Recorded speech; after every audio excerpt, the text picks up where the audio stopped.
The following was recorded in front of a live studio audience at the Studio 21 Podcast Cafe. This is the United Podcast Network.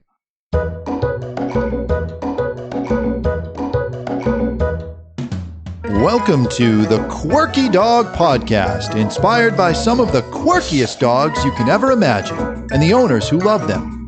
This podcast is brought to you by the quirky couple themselves, Scott and Jess Williams. Their aim is to educate and entertain. Here's Scott and Jess. Welcome, guys, and happy Hello. 2021. Oh, we're just squeaking for kicks. Oh, no sound. We got I thought I was going to honk at the end. What are these things called? Blowers. Okay, that's what we call them. I did an Instagram photo. If Happy anybody New Year. saw for Happy New Instagram, Year. and my dog was like this in one, and then extended in one. And if you're wondering how I got her to blow out like that, I just put wire on the toy and taped it, if you were curious.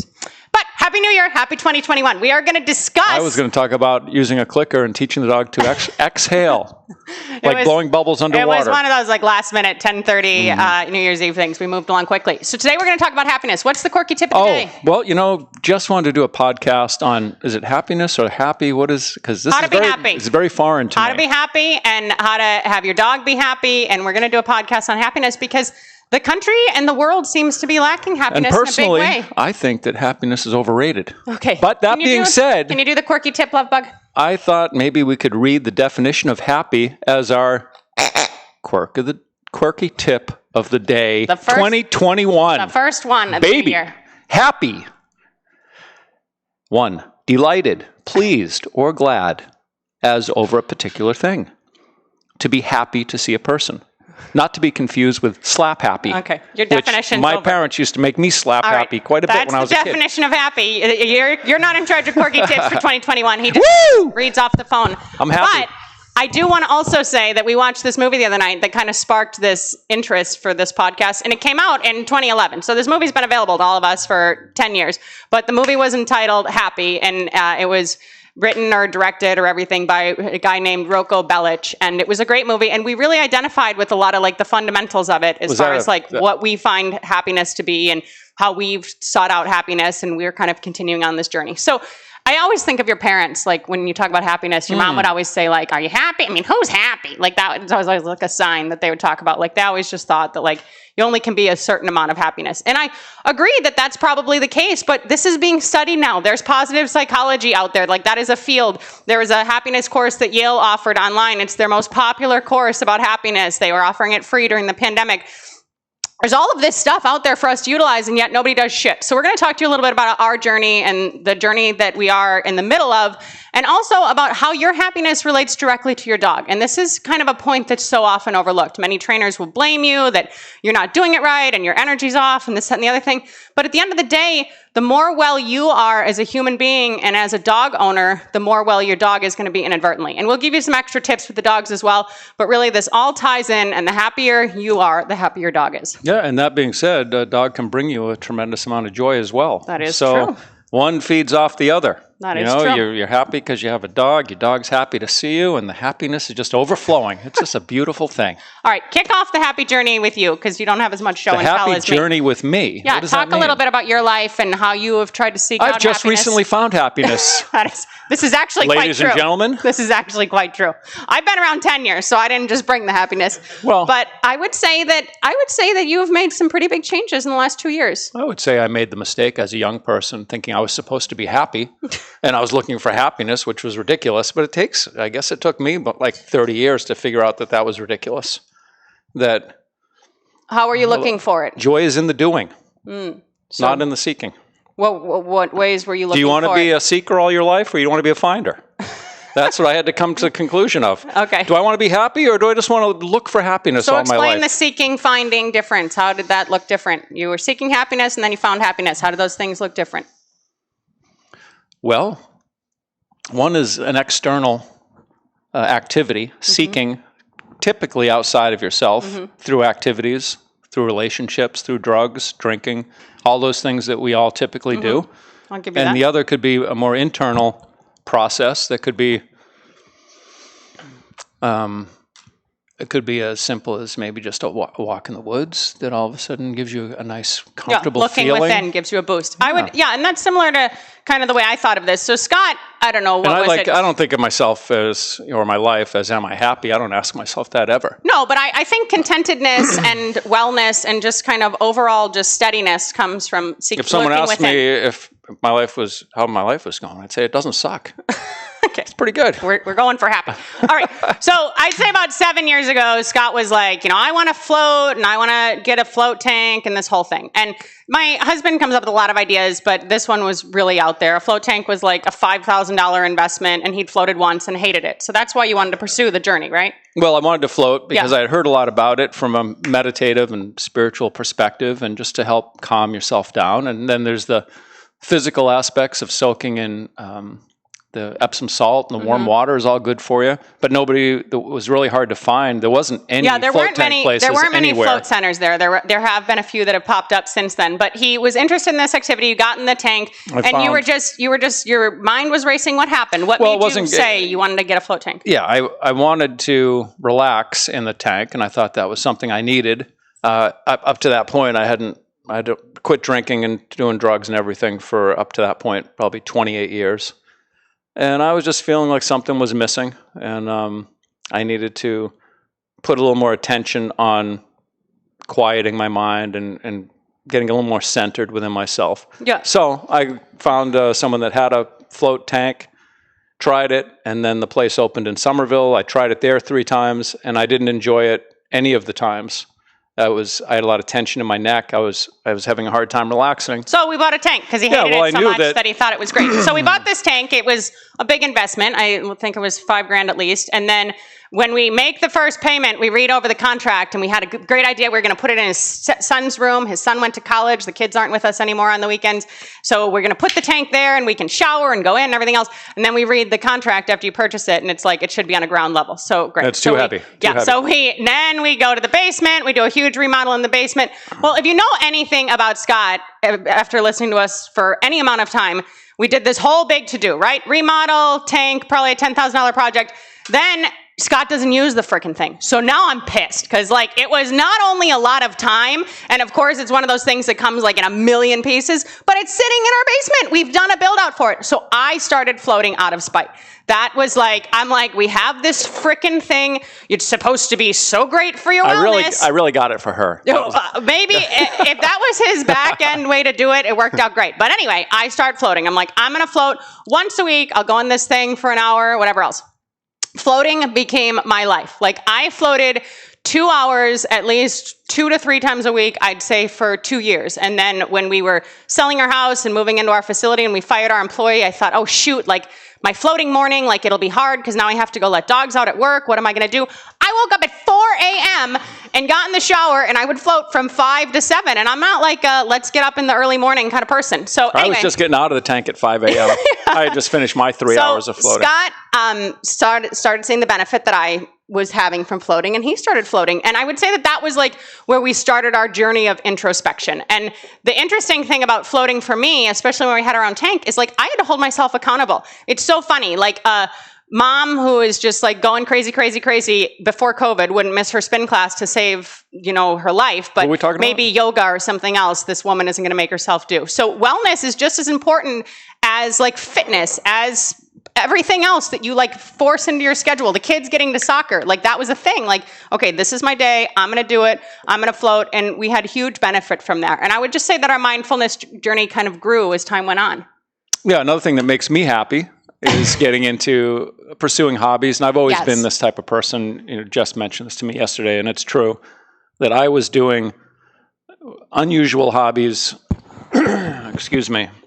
I was thinking about putting a swear jar, but a cough jar for 2021, and maybe we could really make some good money now. For years. I mean, I was, those acrylic ball paperweights.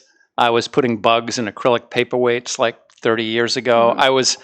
I was buying bats from a medical and animals from a medical facility that were already, what do you call it when they're soaking in the fluid?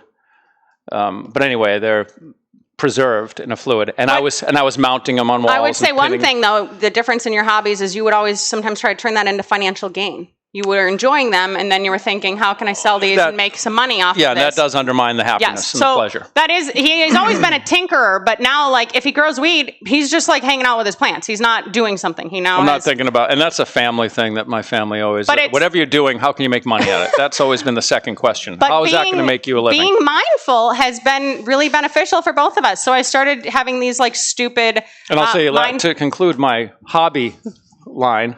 Yes? I've been doing some Sculpey lately. Yes. Made some little plants. This is a clay. It's a polymer plastic clay that after you make the thing, you throw it in the oven for 15, 20 minutes and it's hard as a rock.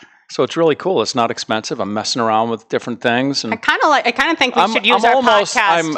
It's not reliving my childhood. It's reliving my nursery school. It's really just living it. It's really just living it in a healthy way, period. But yes, Scott really, it's like show and tell. It's going to be show and tell on the podcast soon with his hobbies.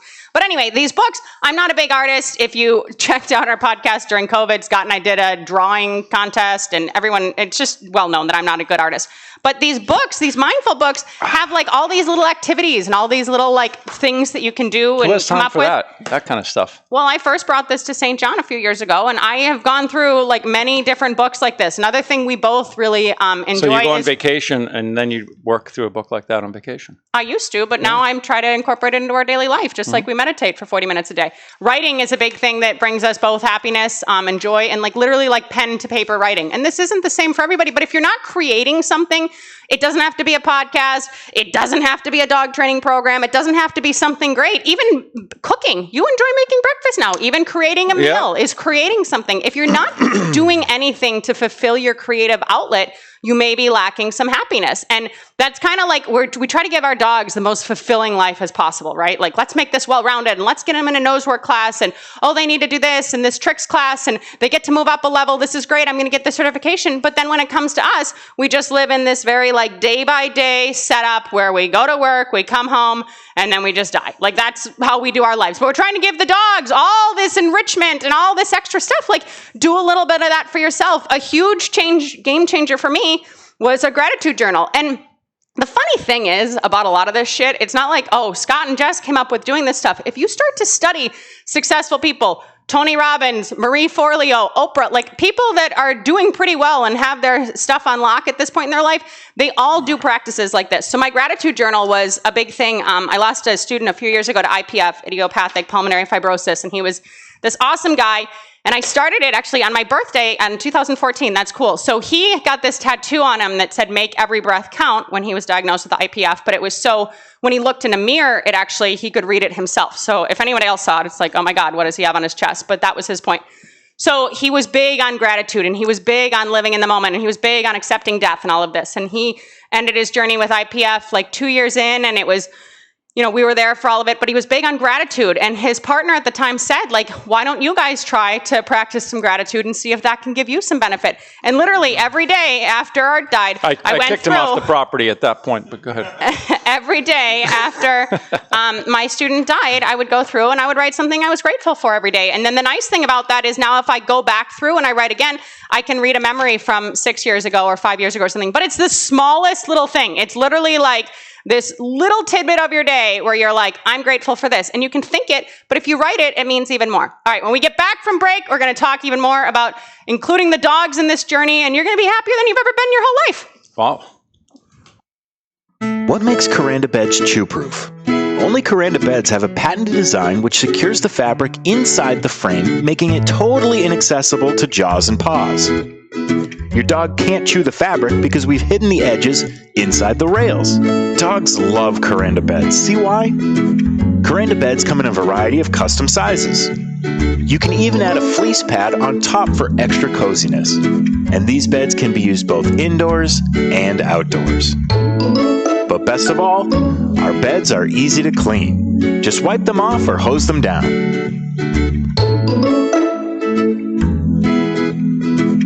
Visit dogbed.us/thequirkydog for more details.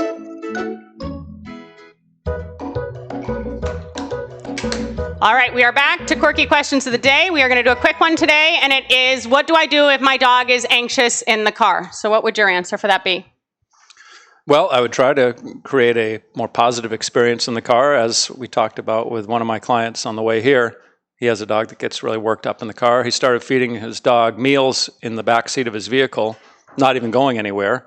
And now the dog is dragging him to the car, wanting to get into the back seat. Yeah, I would say with car sickness and anxiety both, the more that you just work through the frickin' car, the better it seems to get. Can I add the story of Cousteau with his car sickness? Sure. When he was a puppy, he would get car sick, and I didn't want to take him with me because he'd throw up in the friggin' car, and then I have to clean that up. I had to bring paper towels, a bottle of spray bleach, and it was a big production. And he wasn't getting out as much as he should during those really important months in the beginning. So I said, I just got to suck it up, and brought a bunch of paper towels, took him to work every day, and by the end of the week, he was all better. It was over. And that's his Malinois. And I didn't even try to like make it all positive. It's just like, you're going with me every day. I stopped feeding him before he went, so he didn't throw up in the car. Yeah, and car sickness is common in puppies, but it can go on through adulthood too. Obviously, dogs can be anxious in the car without having any car sickness, but if you do have car sickness, like it can be an association of the dog sees the car, pukes. We did that with a client we picked up a few months ago. Well, the dog was a tripod, saw the car, threw up in the driveway. So you just want to change that association and practice it. Get it going. Get the whole, conquer your fear, look at your fear in the eye and just do it. Make it happen all the time, and maybe the dog will get better, especially if you do it every day for a week. If you see improvement, then you're getting somewhere. Yeah, I was going to say in retrospect, I think that my dog had motion sickness. He didn't have anxiety in the vehicle. So he was getting sick from the motion, and sometimes letting them be able to see out or do and that's some a whole little things different you can motion do. sickness is a whole different topic. Yeah, but it's anxiety, if the dog isn't happy in the car, practice the car more. See if you can get it happier, and don't do a big build up like, oh my God. And sometimes get in the car and don't go anywhere. You just sit in the car, you pet, you leave, it's good. It's done. Over. Okay. All right. So one thing about happiness is structure. And I would say structure for us is very important, and that goes alongside with the dogs too. We talk about this all the time. The Quirky Dog podcast is basically just like create structure in your dog's life, and that'll fix everything. But really, it does have a lot of benefit. So structure for us, that's why we started meditating, I'd say over a year ago. We've been meditating for a full year now. Yeah. And structure for us is like we meditate every morning. Like we get up and that's just part of our routine. Like it's like if you shower every day as you should, or you eat breakfast every day, or you let your dogs out every day, like meditation is just part of that routine. So that gives us a certain amount of structure there. And the way that ties in with the dogs and creating structure in their life, a lot of people think that the dogs are happy by just always being like almost in the red zone, right? Like they're running with other dogs. They have never looked this happy before. Or like, oh my gosh, like their favorite friend just came over and they look so excited. Or they're in the car and they're smiling and panting out the window. Sometimes when a dog looks like overly happy, where it's literally like that client in California, the people came to pick up and the dog was like panting. It was a more anxious breed, and the people are like, oh my God, he looks so happy. But really, like that dog was like slightly batshit. Like just because a dog appears to be happy doesn't necessarily mean they are. Happiness also for us stems greatly from sleep. If you suffer from insomnia or you know anyone that does, your happiness meter and your sleep are greatly related. So your dog having downtime and actually sleeping and everything, that's good. Like if you put them in a crate and they take a nap, that contributes to their happiness. But more so than anything else, your wellness, your stability, your steadiness, your frame of mind is what's going to affect your dog in a negative or positive way. And that's not a hard and fast rule, and that doesn't mean 100% of your dog's success is going to be based on you, but it is more interrelated than many people even realize. Yeah, one thing that you do more than me, but take the dogs and walk to that back in the woods. We have a bench way in the back of the house in the woods, and it's nice. Yeah, it's a 5-minute thing or 5 to 15-minute thing, depending on how long I take to do it. But it gets me out in nature. Nature is another thing that's nice, especially in the winter, to just get out and feel a little fresh air. Sunshine, little solar. The plants don't look as happy in the inside as they did when they were outside. Little solar, get yourself out in sun. All of these things that like, you don't have to wait to go to Mexico. Like literally, if the sun is shining and you're in your car and you're at a stoplight, like just bask in that moment, live in the moment, be present. And presence is an important thing as it relates to dogs, especially. Yeah, but as it relates to the sun, you can also, if you have that seasonal disorder where you tend to get a little down in the winter, get one of those sun lamps, put it on your 5 minutes a day. Yeah. And that's like the doctors prescribe that, but it's so easy to do. It's cheap. You can get a bulb for $10. Mm-hmm. And it's just another way to offset this uneasy feeling you might have or just feeling down. And the other thing, I guess, real quick, before we go back to the dogs and that is, I guess that's part of it, is embrace the uneasy feelings. Like it's so funny. We read Pema last week with Petra when she was on and did Dog of the Year. And that's this Buddhist teacher that we read every day.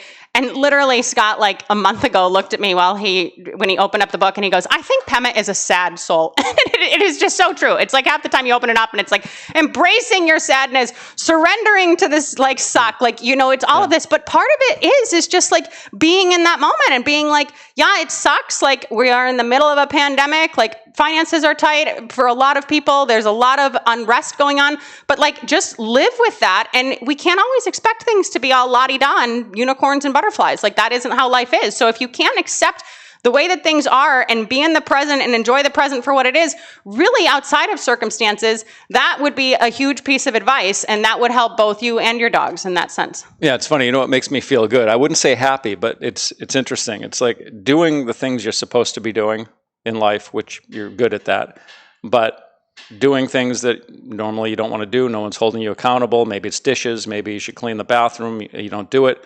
And if you do it, it's not necessarily going to make you feel happy. But if you don't do it, you'll feel worse than if you had done it. So sometimes just doing things you're supposed to be doing will allow you to sleep more restfully. I didn't know things like cleaning the bathroom were even on his radar. Well, I'm excited to know that's in his rotation. This is really opening up my new year. Well, let me ask you, when was the last time that you noticed I cleaned something in the bathroom? You cleaned the toilet last week for the first time in 10 years, and I said, good job. And the only reason that even happened is because the toilet cleaner was like smashed up empty by the trash. And I'm like, something is like, oh yeah, we're out of that. Okay, well, you did. Good job. Yeah, publicly, he's a bathroom cleaner. And the other thing is literally once every 10 years, all it takes, and I'm happy. Okay. Maybe I'd be happier if you cleaned the bathroom more.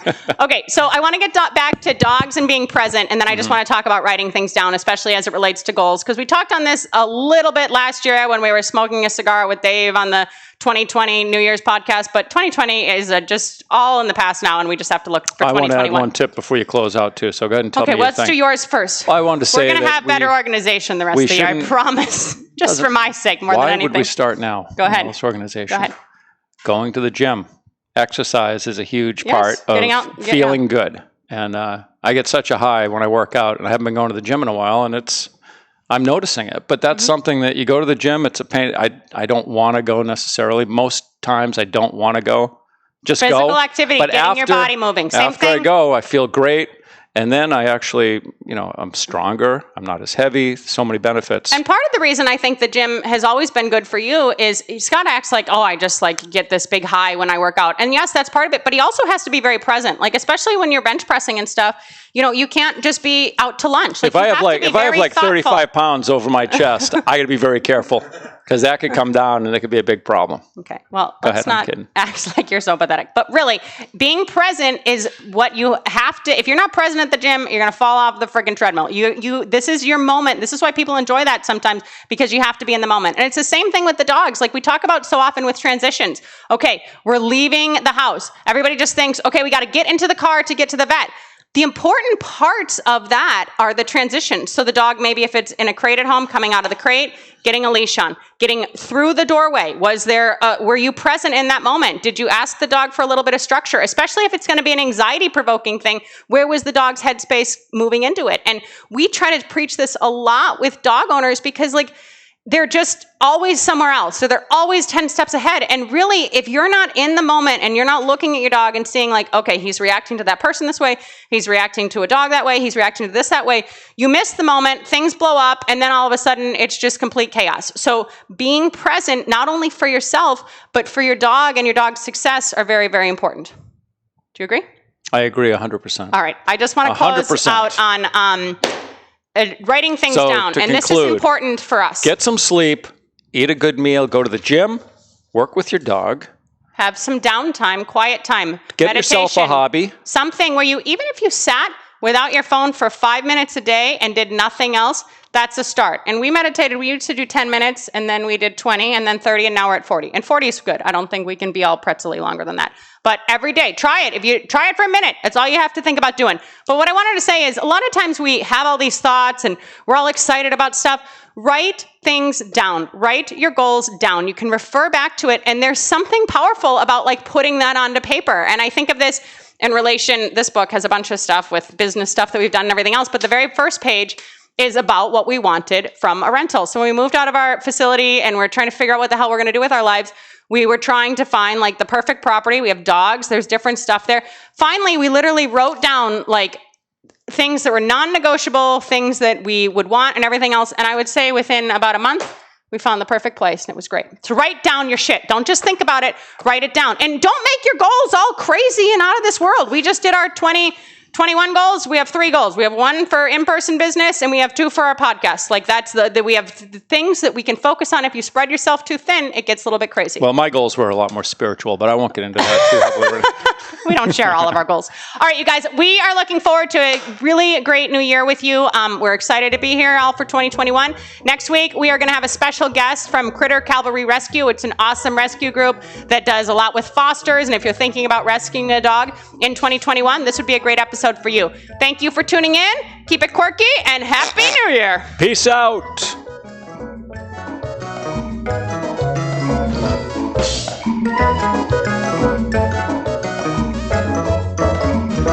The views and opinions expressed by the hosts, guests, or callers of this program do not necessarily reflect the opinions of the Studio 21 Podcast Cafe, the United Podcast Network, its partners, or affiliates.